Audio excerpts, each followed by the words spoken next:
राम राम राम राम राम राम राम राम राम नारायण नारायण। संबंध। पूर्व श्लोक में भगवान ने जन्म रहित होने में प्रकृति पुरुष को यथार्थ जानना कारण बताया है। अब ये जिज्ञासा होती है कि क्या जन्म मरण से रहित होने का और कोई भी उपाय है?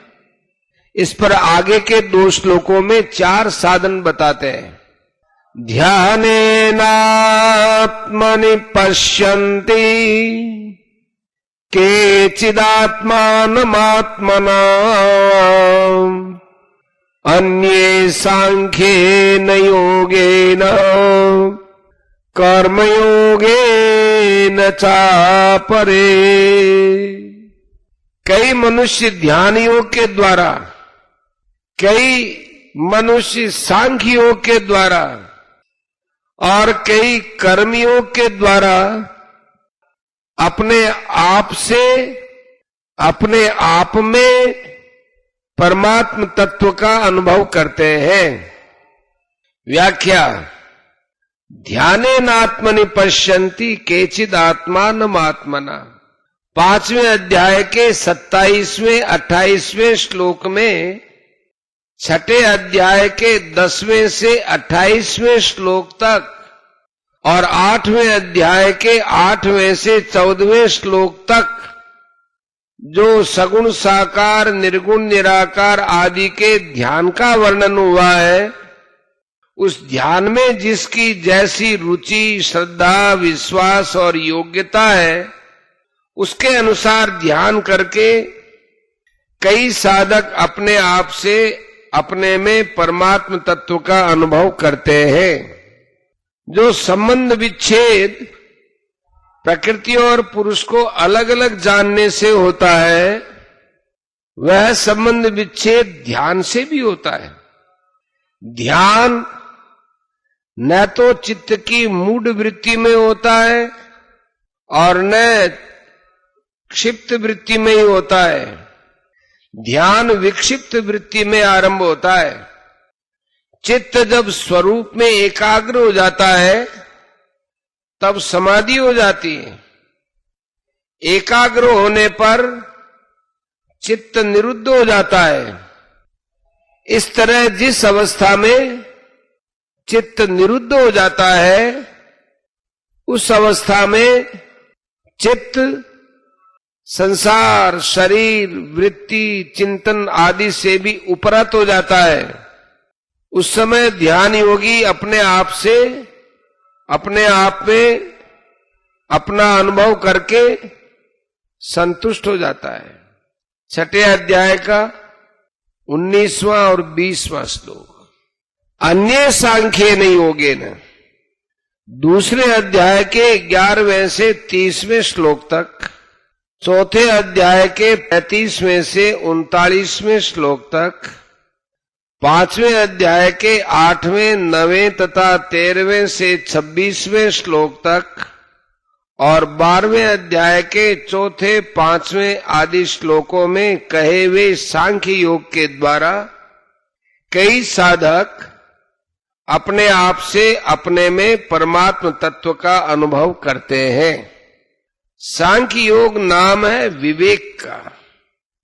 उस विवेक के द्वारा सत असत का निर्णय हो जाता है कि सत नित्य है, सर्वव्यापक है, स्थिर स्वभाव वाला है, अचल है, अव्यक्त है, अचिंत्य है, और असत चल है, अनित्य है, विकारी है, परिवर्तनशील है।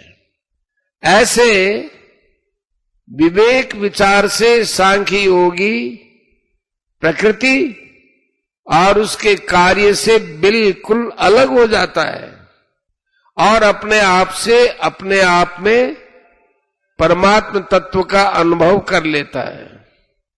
कर्म योगेन चापरे। दूसरे अध्याय के 47वें से 53वें श्लोक तक, तीसरे अध्याय के 7वें से 19वें श्लोक तक, चौथे अध्याय के 16वें से 32वें श्लोक तक, 5वें अध्याय के 6, 7वें आदि श्लोकों में कहे हुए कर्मयोग के द्वारा कई साधक अपने आप से अपने में परमात्म तत्व का अनुभव करते हैं। जो संबंध विच्छेद प्रकृति और पुरुष को अलग अलग जानने से होता है, वह संबंध विच्छेद कर्मयोग से भी होता है। कर्मयोगी जो कुछ भी करे वह केवल संसार के हित के लिए ही करे।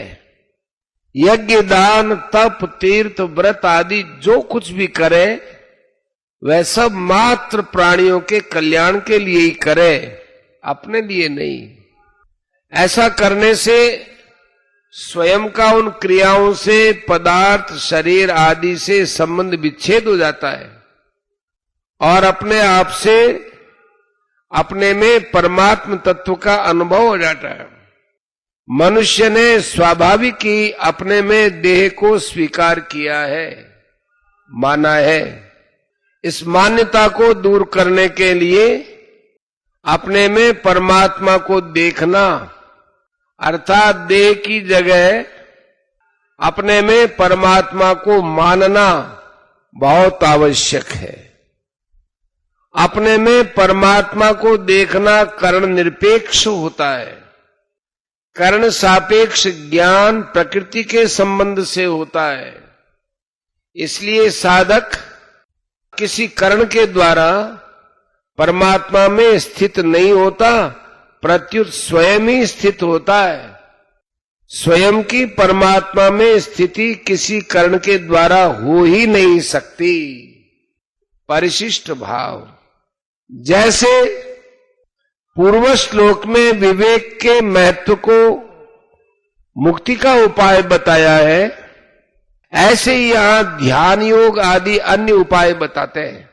गीता में ध्यान योग से परमात्म प्राप्ति की बात 6 अध्याय के 28वें श्लोक में कही है। सांख्य योग से परमात्म प्राप्ति की बात 2 अध्याय के 15वें श्लोक में कही है और कर्म योग से परमात्म प्राप्ति की बात 2 अध्याय के 71वें श्लोक में कही है। ये सभी परमात्म प्राप्ति के साधन हैं।